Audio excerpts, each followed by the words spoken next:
वो सवाल है जो हर तरफ उठ रहा है।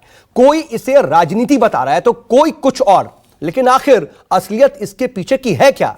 पंजाब हरियाणा से उठ रहे किसानों के संग्राम की असलियत जानने के लिए एक बार फिर से रुख करते हैं मेरे वरिष्ठ सहयोगी संदीप चौधरी का। जी संदीप। अब यहां पर राजनीति से प्रेरित है यह आंदोलन, ये आरोप भी लग रहे हैं। बीजेपी के लोग कह रहे हैं ये किसान जो हैं ये कांग्रेस के किसान हैं।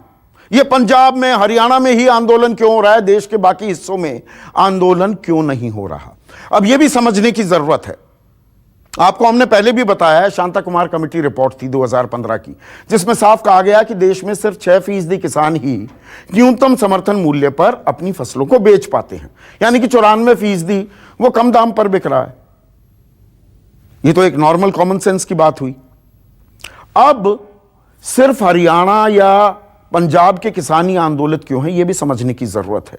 पूरे देश में 6% किसान न्यूनतम समर्थन मूल्य पर अपनी फसलें बेच पाते हैं, लेकिन हरियाणा और पंजाब में यह आंकड़ा 85 और 89% है।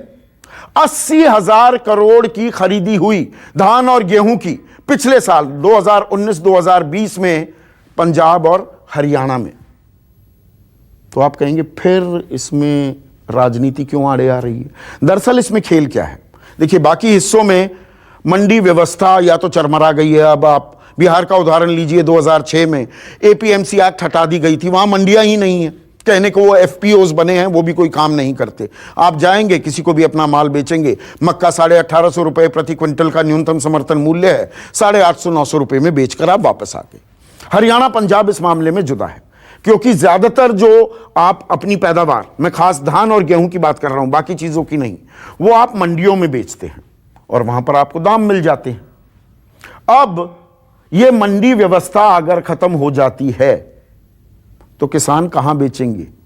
यही सबसे बड़ी परेशानी है। यहां पर यह भी कहा जा रहा है कि नहीं, राज्य सरकारें उनको टैक्स के जरिए, टैक्स लगता है ना, आप मंडी में गए, आड़ती जो है कमीशन एजेंट होते हैं, उनका नाम आड़ती है। आड़ती वो आपसे कुछ टैक्स लेंगे, साफ सफाई करेंगे आपकी फसल की, उसमें कुछ लेवीज लगेंगे और उसके बाद वो जो लेवीज और टैक्सेस हैं वो काटकर एमएसपी में से बाकी पैसा किसानों को मिल जाता है।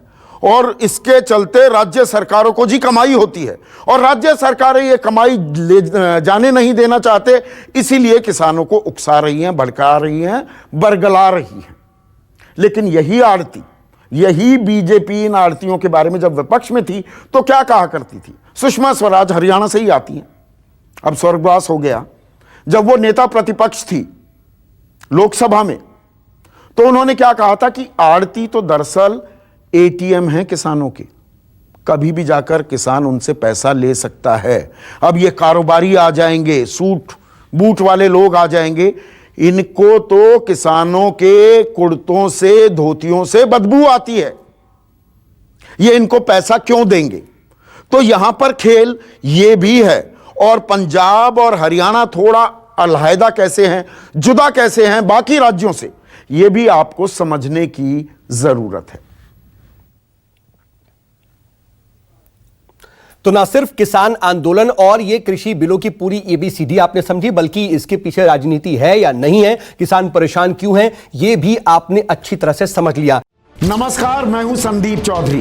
अगर आपको ये वीडियो पसंद आया हो तो इसे लाइक और शेयर जरूर करें, और हां, हमें सब्सक्राइब और फॉलो करना ना भूलें, ताकि आप देश और दुनिया की कोई खबर मिस ना करें। तो जुड़िए हमारे साथ और देखते रहिए News 24।